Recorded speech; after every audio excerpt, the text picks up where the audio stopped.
This is Embodied from PRX and WUNC. I'm Anita Rao. 10 years ago, when Celeste Gracia's parents discovered their teenage daughter was in a relationship with another girl, they sent her to conversion therapy. The phrase that was repeated over and over and over again is homosexuality is a deviant behavior of Christianity. If you know that this is a sin, then why are you choosing to hurt God and Jesus in that way?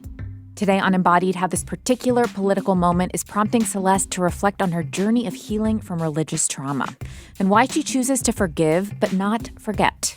Plus, a queer therapist on why this type of trauma is especially tricky to heal from. Not only are you yourself trying to heal and grow from these negative messages you've received, you're also doing it while the people in your life, i.e. family, are learning alongside of you. Those conversations just ahead on Embodied.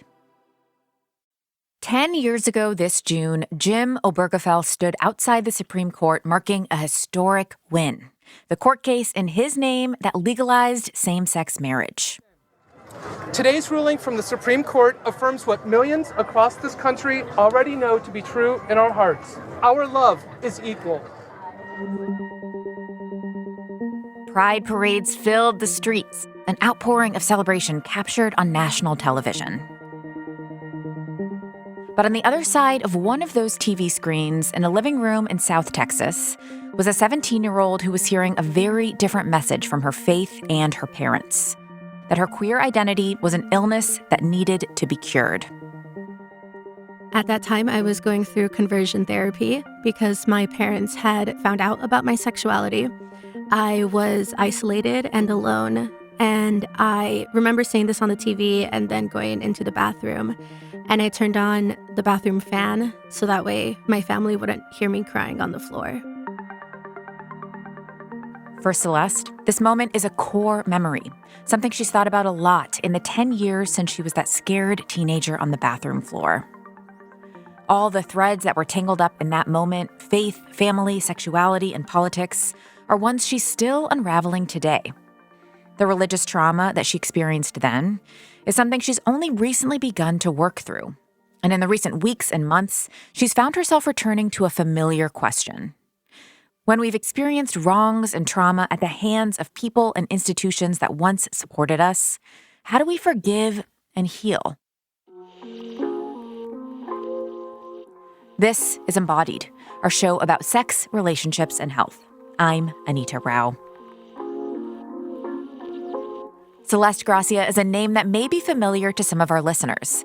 Celeste is an environment reporter in our newsroom, but her journey to this moment starts 1,500 miles away from Durham, North Carolina, in Edinburgh, Texas, a town on the border between U.S. and Mexico. For about 100 years now, my mom's side of the family has been in that area of South Texas. On my dad's side of the family, I've asked him before, and he told me that my family didn't cross the border crossed them. Okay. So my family has been in this area for generations. And it is, to me, one of the most beautiful places ever because it's the only place where you can go to your Walmart and I'm a little tall and there's an abuelita, a grandmother next to me, and she'll tell me in Spanish, Oye, mija, por favor, dame este, which is like, she's asking me to get the thing on the top shelf. And calling you Ika, like my daughter. Mija, yes, yeah. My daughter. Everyone there it's like 98% Hispanic, 98% Catholic. One of the few drawbacks of this area is it's a monolith. Because there's such little diversity, I grew up believing and grew up thinking that I have to be a certain way. And that message was definitely reinforced with how my parents disciplined me. So growing up, I just grew up very strict and very like, I have to go to school every day. I have to get all A's. I have to be perfect. And anything less than perfect is completely unacceptable. And I will be grounded for the rest of my life. What kind of relationship did you have with your faith? Like, how did God and a vision of religion play into this kind of self-narrative that you developed? Well, we definitely went to church and the same church almost every Sunday, if not every Sunday. I think going to church and having faith is part of this, I have to be perfect. So I think growing up, it was instilled in me. You're just expected to love God and love church, etc. Let's go specifically to talking about your early relationship with your sexuality and how that played out with your parents. What is like your earliest memory of being told that what you were feeling was wrong? I think my earliest memory about feeling some kind of way toward a girl was the summer after 5th grade, before 6th grade. I was cuddling in bed with my best friend at the time, and we were in my parents' room on my parents' bed. And I think we were watching something on my iPad on YouTube. And I remember feeling some kind of feeling like butterflies in my tummy. Mm-hmm. And I remember thinking like, wow, I just love her so much. She's my best friend. I realize now I had a crush on her. Yeah. In 6th grade, I met a girl who was in my grade, and we started sexting. At the time, I did not realize that it was sexting, but we were talking a lot about touching each other's no squares. Oh, okay. And my parents found these messages and were freaking out. I think around the same time, and this is so embarrassing, but around the same time, I was also caught on my iPad on YouTube watching girls kissing. Like the YouTube search was girls kissing. As one does when they're 12 years old. Of course. But like both of these incidents of me sexting this other little girl in middle school and then my parents catching me watching this on YouTube, there was a sit-down conversation with both my parents and this was 6th or 7th grade, where my parents told me like, I understand that you're having feelings. I understand that you're curious, and it's totally okay if you want to learn more. But in so many words, they told me that you can't like girls. Girls like boys and boys like girls, and that's it. I think they were trying to walk a fine line. Now that I look at it, they were just trying to balance like, okay, you can be curious, but just don't be gay. I also have to have another caveat here that my mom had me. She got pregnant when she was 16, and I was born when she was 17. When my parents got together, my dad is different than my biological dad, but he's my dad. And they got together when I was 3-4 years old. So Okay. they were like 20, 21. So my parents were kids, and they never got the chance to grow up themselves. And I say that with love. And they have told me this themselves. Like, they didn't get a chance to think about their own childhood trauma. They didn't have the opportunity to think about their own generational trauma because they were so busy just trying to put food on the table and trying to take care of me. I want to emphasize that I don't think my parents are bad people. I think they were just unfortunately continuing the pattern of abuse because they didn't know any better. So you went to middle school. Your sexuality continued to develop. You started identifying as pansexual, not with your family, but with your friends. And then you began to develop your first more serious relationship. Can you take us into how that evolution of your sexuality and faith was happening at that time? So now I was a junior in high school. I'll call her Rose. That's not her real name. It started escalating where we were texting nonstop, and all day at school, we were always together and holding hands. And in the mornings, I would get to school and give her a kiss on the cheek. This went on for about 2-3 months before I realized, oh, no, I like her. And so I confessed my feelings to her, and she felt the same way. And so it was honestly only a few weeks that we were together before it all fell apart. What happened is this was toward the end of junior year of high school, so April, May 2015. And I was extremely depressed. I didn't know how to describe what I was feeling. I didn't know how to ask for help. My little baby brother had just been born, and I remember I was holding him and feeding him his bottle, and I was sitting in the living room, and I was thinking of taking my own life. My thought process was, okay, I can either take my own life or I can go to the prom after party and get super drunk, which, looking back on it now, maybe doesn't make a whole lot of logical sense, but that's just where I was in that moment. And because I was holding my little brother and I thought to myself, I want to see him grow up. I want to be part of his life. I decided to go to the prom after party and get really drunk. which is what happened. Whoa, that's intense. That was like, those were the options that you felt like you had in that moment. How did you get to that place where you felt like it's either this or that? I think I felt so trapped and I felt so suffocated. And it wasn't even just about my relationship with Rose. It was also about this narrative that I have to be perfect. Yeah. When Rose and I were together for just that little brief time, I remember thinking to myself that I can't tell anyone. The internalized homophobia was very strong. It had already been instilled in me that I cannot tell my parents about this relationship. I have to keep it a secret. I either wanted a way out or I wanted to do something that was so out of the norm, something that was not perfect. I wanted to rebel in my own way. So you went to prom, you went to the after party, and then what happened? Well, I blacked out. Okay. Because I had never had alcohol in my life before. I think I had like 10 shots within 45 minutes. Whoa. Yeah. And that's the first time alcohol had ever hit your system? Yeah. Okay.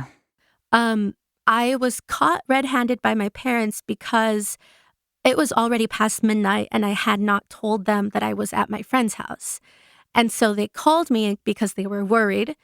I answered the phone, and in my own head, I thought I sounded fine. I sounded totally normal. Oh, God. Obviously, my parents clocked it immediately, and so they went to go pick me up. And when they realized I was drunk, they took me to the hospital to get my stomach pumped. And so when my mom and I got home from the hospital, there was a whole conversation with my parents about, why did you do this? That's so irresponsible, and saying you're grounded for the rest of your life. And then I go to my room and I'm lying on my bed. I'm cuddling with one of my stuffed animals, crying. And then my mom comes in and she had just read my messages with Rose. And she yells at me in a very ugly way. She says, "Celeste, are you an effing lesbian?" So now not only was I in trouble for lying and getting drunk in the after party, the more severe situation was now I had a girlfriend and they found out about that. Coming up after the break, how this prom night discovery eventually led Celeste's parents to send her to conversion therapy. Celeste Gracia is an environment reporter at WUNC.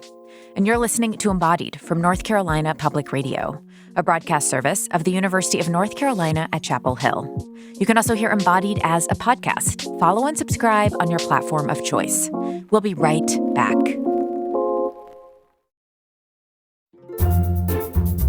Hey, y'all. I'm Anita Khalifa. If you like the thoughtful conversations you get on Embodied, you may also like the podcast I host called The Broadside. Each week, we tell stories from our home in North Carolina at the crossroads of the South.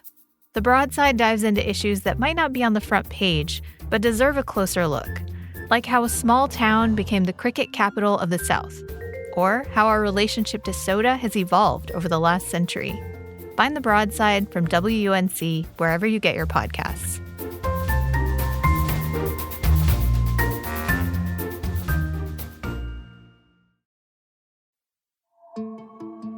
This is Embodied. I'm Anita Rao. Today, we're talking with one of our WUNC colleagues, Celeste Gracia, about her 10-year journey of healing from religious trauma. We left off with Celeste on prom night, when her parents discovered that she had a girlfriend, which went against everything they tried to instill in her about her obligation to be a good Christian daughter. Looking back, she can see that her parents' reaction stemmed from firmly held beliefs about the afterlife, like the idea that her queerness would have eternal consequences. The whole idea is that as Christians, our life here on earth is temporary, but once we die, our spirits will go to heaven and live eternal glory. And so their fear is that if I'm gay, I will not go to heaven. And from their perspective, they just want us to be together in heaven forever. As Celeste contended with her parents' anger and fear, she focused all her energy on finishing her junior year of high school. But at first, her parents tried to prevent her from going back to take her final exams, because returning to school meant she'd have a chance to see her girlfriend. They didn't want me to see Rose. But I fought with them tooth and nail because if I don't take these exams, I'm going to fail 11th grade. I have to go. And so the compromise, the quote unquote compromise, was that my mom came with me. Your mom came with you to school every day? Yes, for that week. And sat in the back of the class while I took my tests. Whew. So did Rose and your friends know what was going on? Yes. Okay. Yeah, they had figured it out. But you had no way to contact them because you were cut off from all communication. Right. I was completely isolated. So you go into the summer, you finish 11th grade, you're cut off from pretty much everyone. But then one day, your dad's sister, your aunt, comes to your parents' house and tells you to get in the car. Yes. Did you know about what was going on? Like, why was she showing up? I was very scared at this time.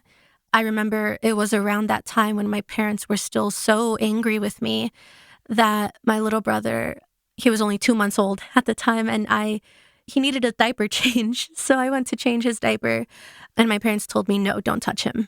Oof. Like, you're not allowed to touch him because you're dirty. My little sister's birthday, she had a birthday party. It was a sleepover with some friends and some of our cousins. And my parents told me, don't talk to your cousins. You know, we don't want you to influence them in any kind of way. Wow. So what you have in their view is like a disease that should not be spread. Right. So with that in mind, when my aunt came, I didn't know where she was in this. I didn't know where she stood. Again, this doesn't really make any logical sense now, but at that time, in that moment, I remember truly believing that she was going to take me out into a field in some rural area, and I thought she was going to kill me. She did not do that. She did the exact opposite. We got in her car, and I was sitting there in the passenger seat, probably shaking with fear, and I was just completely still and silent and just like staring at the glove compartment.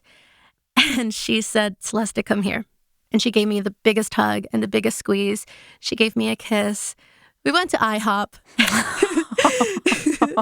And she just listened to me. I mean, she might have saved my life. And she told me then something that has stuck with me all these years. She said, Celeste, I love you and your parents love you, but you will never be enough for your parents. Oof. And your parents will never accept you. And that was brutal to hear. But I'm so thankful that she told me that. Now as an adult, now that I've done 4 years of therapy and all of this emotional intelligence work, I think my parents do love me, but they don't love me the way I need to be loved. That's why I have my chosen family now. And I think hearing that from my tia so many years ago has stuck with me. And when I have heard similar sentiments from my friends or from my therapist, I know that there's an ounce of truth to it because my tia told me that too. So she has this conversation with you. You're kind of living in this limbo space where you still have a year left of high school, a year left of living in the house with your parents where they're seems like kind of afraid of you and afraid of what might happen. And that motivates them to send you to conversion therapy. Mm-hmm. Can you tell us about what those sessions were like? I remember it was a church off of a busy street, and I don't remember what the lady's name was, but I do remember that she wore a necklace with her initial. I want to say it was the letter K or the letter C. That's the only thing I remember. I believe it was like once a week. It was talk therapy. Sometimes the sessions were just me and her. Sometimes it was my parents. And the phrase that was repeated over and over and over again is homosexuality is a deviant behavior of Christianity. And homosexuality is a sin. And yes, God loves you and God and Jesus forgive you of your sins.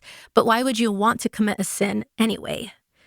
If you know that this is a sin, then why are you choosing to hurt God and Jesus in that way, deliberately?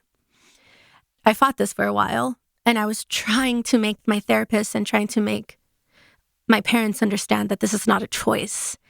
You know, I didn't choose to have hazel eyes. I didn't choose the color of my skin. I didn't choose to be pansexual. And at some point, I broke down And I realized that I was not going to win. And I realized it was not about winning, it was about surviving. And so I faked a coming to Jesus moment. My thought process was, I have to play the role. I know what they want me to do. I know what they want to hear. So let me just do that. Let me put on this performance so that way I can just stop going to these things. Like that way I can just live a tiny, tiny bit more. So what exactly did you say in this faking of coming to Jesus? So it was a therapy session with the therapist and my two parents. And I said, it was something to the effect of, I've been thinking about this a lot and I think you're right. I think that this is bad behavior and I don't want to do this anymore. And I'm so grateful for everything that you guys have done for me. I didn't believe any of it. I was going to ask if you believed any of it. No. I believed it enough to make it believable. So what was your internal narrative about your sexuality after sitting there for weeks, having this woman say this to you with your parents there, telling you that what you were doing and how you felt was a sin? Like, what was happening internally for you? I don't know if I can answer that because I think the conversation that I needed to have with myself about what is my sexuality, I had to put that in a box and put that box like in a shelf in a closet and just save it for later. Yeah. And I got to that in college. But in that moment, I just needed to focus on selling the lie and finishing high school. I didn't have the capacity to think about that. So did they believe you? They did. They did believe me. And I stopped going to that therapy. And after this coming to Jesus moment, my parents actually took me out to eat for lunch to celebrate. And I remember my dad went in to get us a table. And so it was me and my mom in the car. And I told her again, like to really sell it, I told her again, like, Mommy, I just want to say thank you again. Like, I know you did this because you love me and I love you too. And she said, yes, baby, of course. Like, we just want you to be in heaven with us. That's all. We just want all of us to be together. So what was your relationship like with your faith and religion at that point? At that point, it was all performative. Mm-hmm.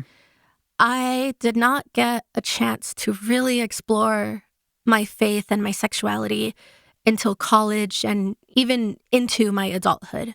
What I can say now is I definitely have had a lot of hard conversations with myself specific to faith. And I have come to realize that there are so many different kinds of faiths.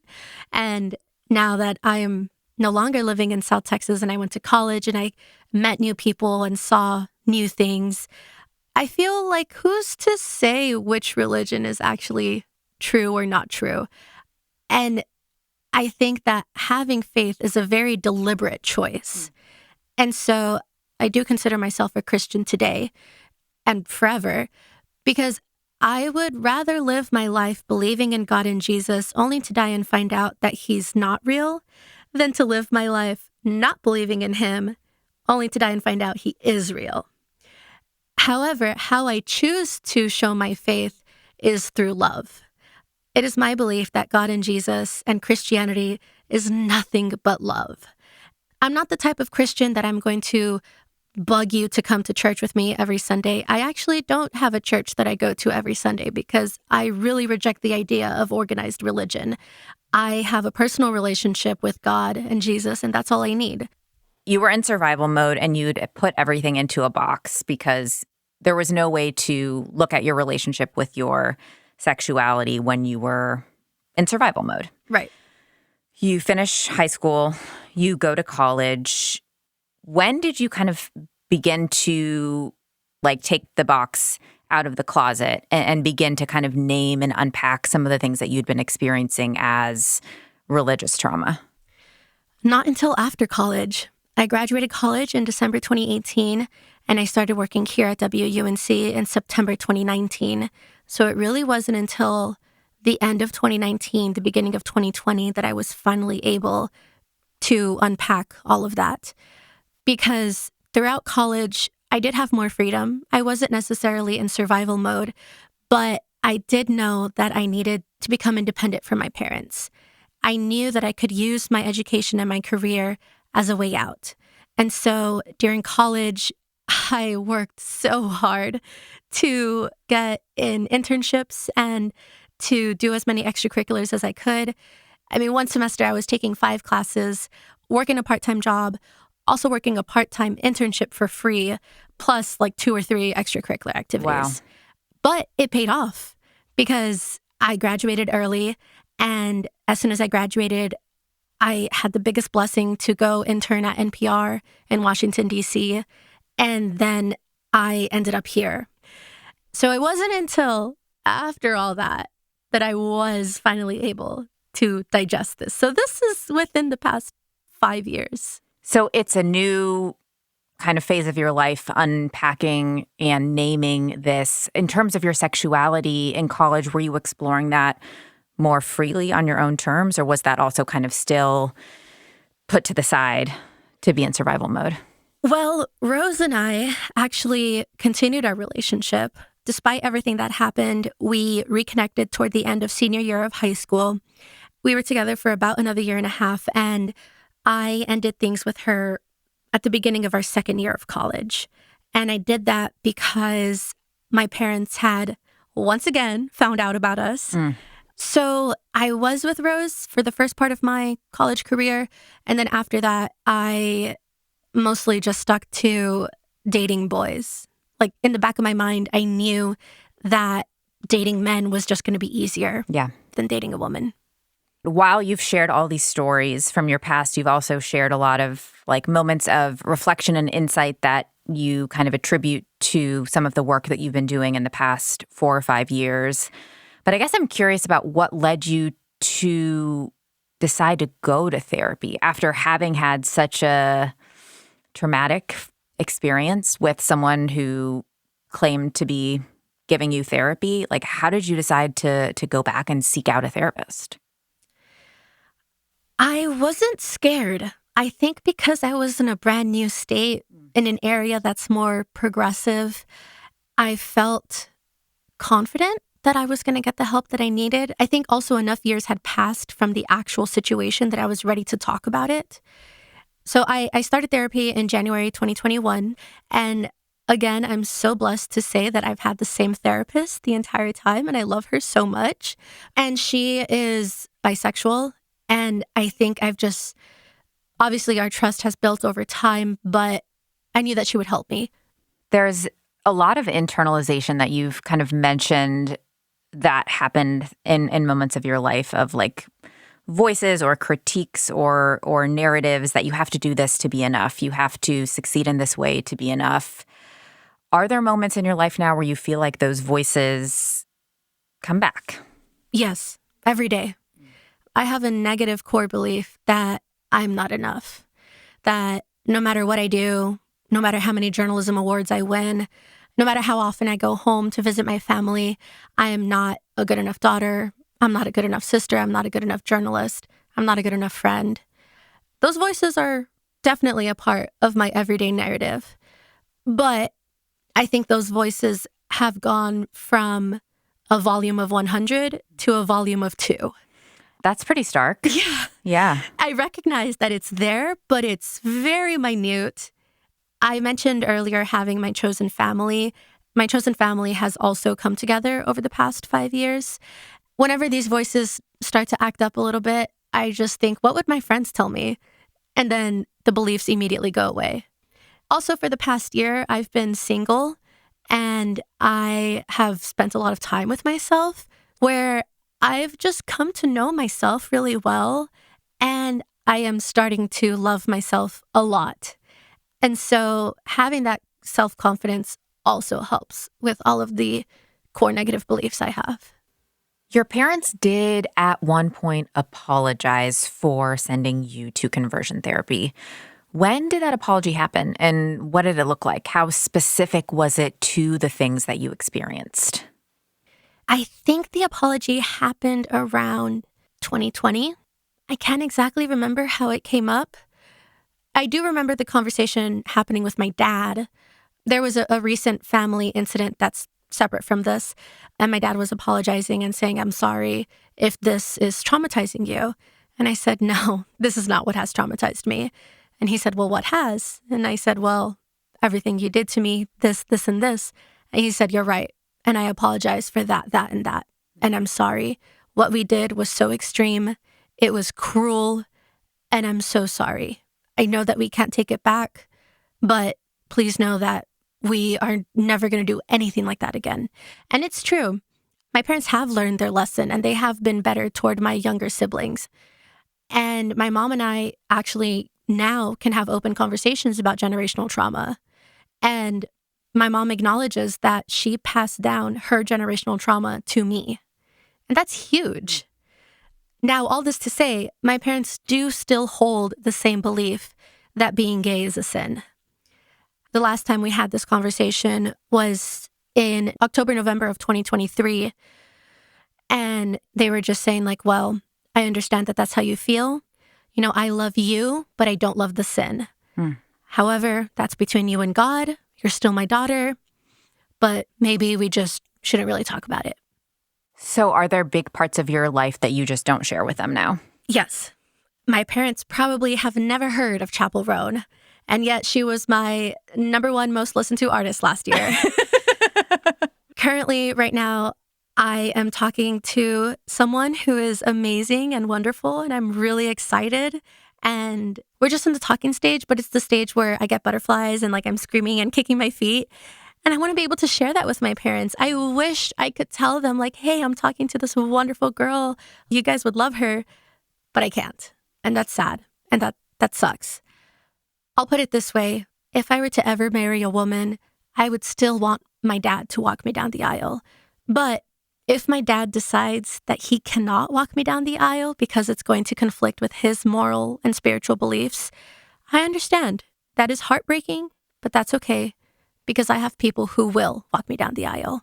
What were the things that you were told that you couldn't have because of your sexuality that you have in your life now?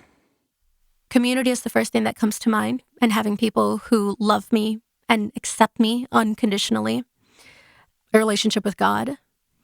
Actually, this was in March 2023, and I was just thinking about my faith and my sexuality, and I thought, you know what? I did not choose to be pansexual. God made me like this, and God is perfect, and I was made in God's perfect image, and God literally knows how many hairs I have on my head. So, no, I don't believe homosexuality is a sin. Because it's not like I'm choosing this. And I've stuck with that, and I believe that firmly. But I didn't believe this until 2 years ago. Unrelated specifically to my sexuality, I do feel a lot more free than I did 10 years ago. And part of it is because I moved across the country, that I truly feel like I can be completely myself. Right now, today, I am surrounded by enough community and by enough chosen family that I can be me. Celeste Gracia is an environment reporter here at WUNC. After the break, Celeste and I will be joined by a social worker to discuss why religious trauma can be so hard to heal from and what he does to help folks through that recovery journey. We'll be right back.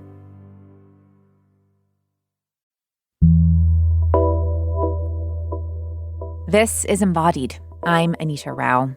We've been talking today to our WUNC colleague Celeste Gracia about her 10-year journey of healing from religious trauma. Celeste grew up in a religiously conservative family in South Texas. She went through conversion therapy and is still processing her beliefs about sexuality, faith, and family. It's this profound ripple effect of religious trauma that often makes it so challenging to heal from. An idea that's central to the work of therapists like Jonathan Bell. Religious trauma is something that is not just necessarily experienced within a very clearly church system, right? It is something that also occurs within a family system. A lot of my work as a therapist is helping clients see how they relate to the different systems in their life, whether that's church, faith, family, school. Jonathan is a licensed clinical social worker based in North Carolina. He specializes in helping queer clients with religious trauma, some of whom are hesitant at first to seek therapy because of its similarities to contexts where they were told their sexuality was a sin. with something like family. That is something that is so tough for people who are experiencing religious trauma to come to a place of healing around, because not only are you yourself trying to heal and grow from these negative messages you've received, you're also doing it while the people in your life, i.e., family, are learning alongside of you, if they're willing to learn and if they're willing to understand how what they've done has been so harmful. And I think it is relationship and the wounds that come from pain that's done in relationship that can make healing from religious trauma just so difficult. And that really stuck out to me from your story, Celeste. I love the way that you talk about that intersection of those three things shaping the experience of religious trauma. And I'm curious if that comes up for you in how people find you, or the initial interactions people have with you when they think about, okay, one of the parts of these core wounds was being in a relationship with someone who breached my trust. Maybe a therapist who was doing conversion therapy, for example. Yeah. I think part of what I try to make very clear in my work with clients is that I am a person who is going to let you be in the driver's seat, right? Like, I am a person that recognizes that harm can come from so many different relationships in our life. And part of my role as a therapist is to create a corrective emotional experience for the client. What's right? that? So it's basically like, if you have had a therapist that has been more of an adversary, someone that has told you, like, this is what you need to do in order to live a healthy life, I'm trying to create a more helpful emotional experience for you where you get to determine what is healthy for you, right? So it's basically like, wow, I've had this experience where I've had a therapist and it was really, really negative, and it was felt like the therapist was almost against me. Well, I get to perhaps do something with a client where they get to see, oh, this type of relationship doesn't have to look this way. Maybe I have a therapist that actually is going to be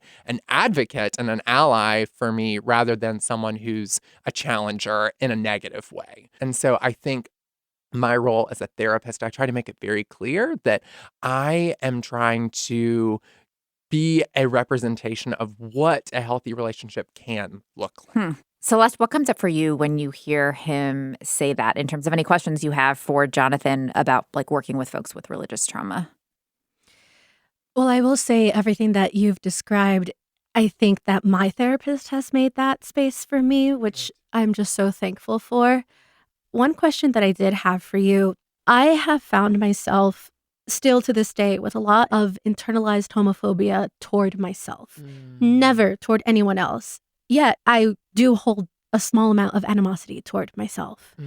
If I may give you an example, Sure. My girlfriend from high school, Rose, we first had sex when we were in college. It was in 2017. I did not have sex with a woman again until this past December. In the sense that I kissed women at the club when I was drunk, or I got to like second or third base, but until this past December, I had never had full-on sex.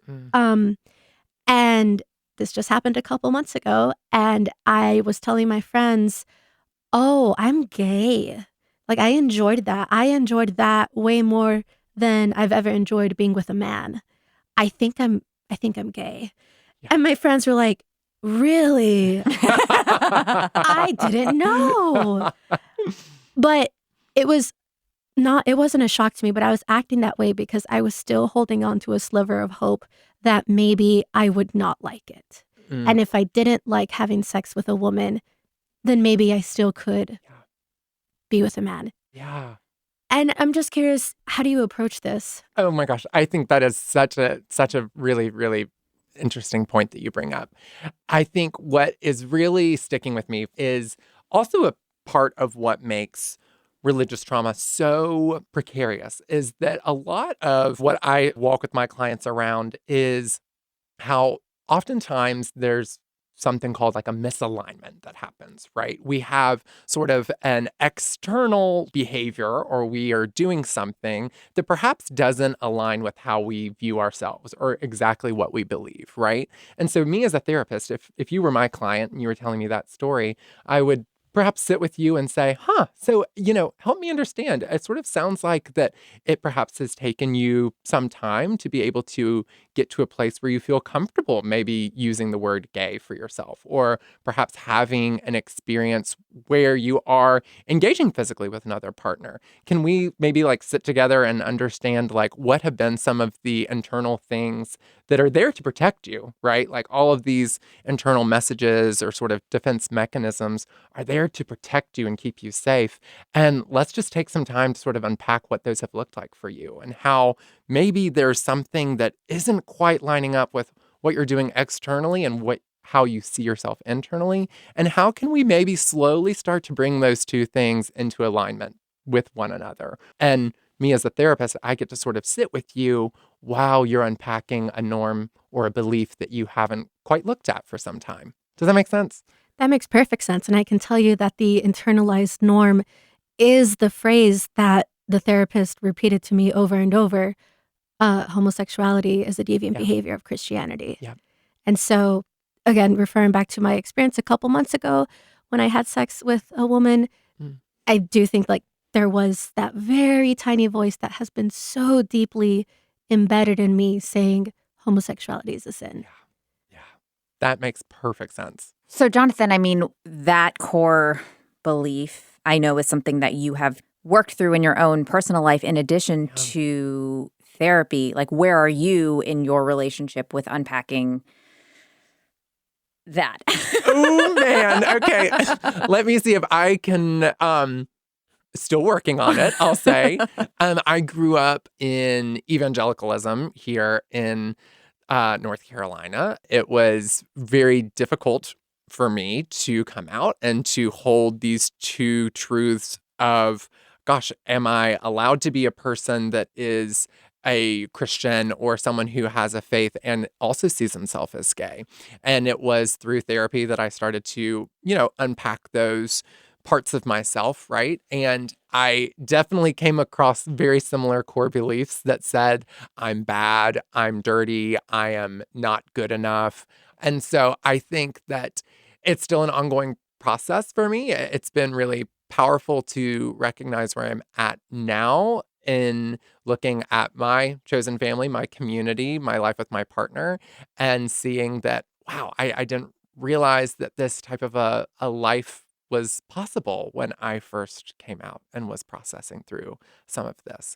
Yeah. I'm curious to talk to both of you about this kind of conversation around boundaries with family. And I feel like in the past year, there has been, I don't know, some like a bit of an interesting resurgence in how people are talking about like boundaries and estrangement and this kind of very black and white, either your family accepts you for who you are and you stay in a relationship with them, or like you don't owe them anything, you can disconnect, and like that's a boundary that you can set. And now there's like a whole pushback of people saying, well, family systems are really important. You're not really healing that core wound if you're just cutting people out of your life. So how do you help people figure that out and what a healthy version of that looks like? Yeah. I have so many thoughts about this. Really what stuck out to me about Celeste's story was the grace and compassion that I think that you show your family, and the reality that from your parents' point of view, they were doing the best they could. They were working off of their best intentions based off of their belief system.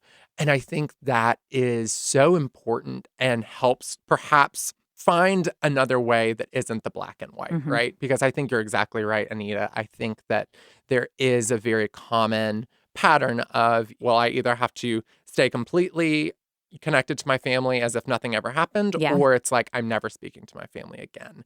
And it makes sense how we have gotten there. And I just really try to help clients think about, is that actually what's right for you? An ethic that is core to what it means to be a social worker is to honor a client's right to self-determination. And that's something that I hold in high regard when I'm working with clients, particularly my queer clients who are living with religious trauma, because I never want to prescribe a certain path for them that does not feel true to who they are or where they're at in their story, right? And so my role as a therapist is to help reflect back what I'm hearing about their relationship with their family. So if Celeste was my client, I might say, gosh, it sounds like family is a really important core value of yours. And yet, I've also heard you come into my office and talk about the pain that they have caused you.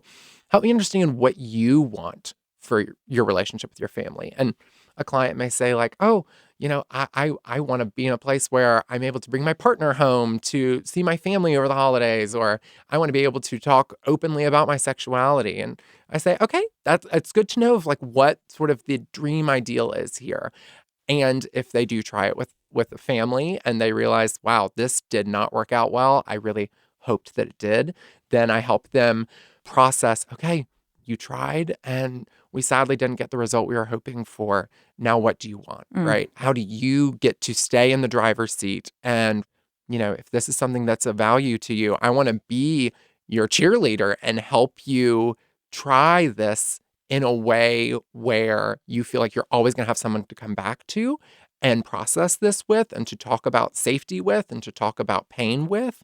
And also, I might be the person that says, based off of what I'm hearing, we may need to start having conversations about what we do next holiday season. I feel like one of the things we've been talking about and threading throughout this conversation is relationship with forgiveness of family, forgiveness of self for past beliefs. How do you help clients with these questions about how and when to forgive, especially in moments like this where it feels like the lines are so drawn between who's on what side and how people believe things? Yeah. I tell my clients that sometimes forgiveness is for yourself, right? Forgiveness is not maybe it's not even something that you communicate to the person that's harmed you, right? Maybe it's something that you just give to yourself to say, I forgive my loved one that caused me pain. I forgive my loved one who is actively voting against my self-interest. And the purpose, I think, of forgiveness is to get to a place of acceptance and to perhaps let go of resentment that is not helping the current situation. Perhaps for some folks, if they aren't able to get to a place of forgiveness, what can sometimes show up for people, maybe not all the time, they'll continue to be sort of stuck in a spiral of bitterness and resentment. And I think that prevents people from actually being able to grieve and to accept the fact that this is actually happening, right? And if we continue to stay in a place of bitterness and resentment, and we continue to sort of spin our wheels and shake our fists being like, why on earth did this person hurt me? I think we continue to actually give more power to that person who oppressed us. And so, of course, I'm never going to tell a client, you need to forgive. But I might say like, gosh, I wonder what life would look like for you if you were able to forgive your loved one, right? Maybe you forgive the person in your life and you still never have a relationship with them. That's okay. But as your therapist, I'd love to see you get to a place where you are healthy and thriving. And it seems like that bitterness and resentment might be getting in the way of that. Maybe it actually looks like trying to recognize that our loved ones are doing something out of their best intentions. That doesn't, of course, absolve them of what they've done. But perhaps, again, the forgiveness is not about absolving and saying, oh, it was totally fine, you did this. Forgiveness is more saying, I'm making the choice to try to move forward and heal from my pain. Yeah, I want to end with your thoughts, so go for it. I have a note that I've written to myself, and I have it folded up, and it says, to Celeste from Celeste, please read when you need to break the spell of unconditional love. And I have it on my nightstand so that way I can remind myself. The phrase is forgive and forget. I disagree. I do forgive my parents, but I do not forget. I forgive my parents for all the harm that they have caused, because I do know that while their actions were abusive, their intention was from love. So I can forgive because, as Jonathan is saying, it does help me move forward and I don't hold any bitterness. I don't harbor any resentment, but I do have to remember what happened so that way my expectations are adjusted accordingly, so that way I don't continue to get hurt. Celeste Gracia is an environment reporter here at North Carolina Public Radio WUNC. Jonathan Bell is a therapist and licensed clinical social worker based in North Carolina. Celeste, Jonathan, thank you so much for the conversation. Thank you for giving me this opportunity. Thank you so much, Anita. It was a pleasure to be here. The last thing I want to say? Go for it. My goal in sharing this story is that just one person will hear this and that it's all going to be okay in the end. And if it's not okay yet, then it's not the end yet. You can find out more about everyone featured on today's show at our website, embodiedwunc.org. You can also stay up to date by following us on Instagram. Our handle is @embodiedwunc. Make sure you're also subscribed to our weekly podcast. Today's episode was produced by Audrey Smith and edited by Kaya Finlay. Nina Scott is our intern and Jenny Lawson our technical director. Special thanks also to Sean Rue and Wilson Sayre. This program is recorded at the American Tobacco Historic District. North Carolina Public Radio is a broadcast service of the University of North Carolina at Chapel Hill. I'm Anita Rao.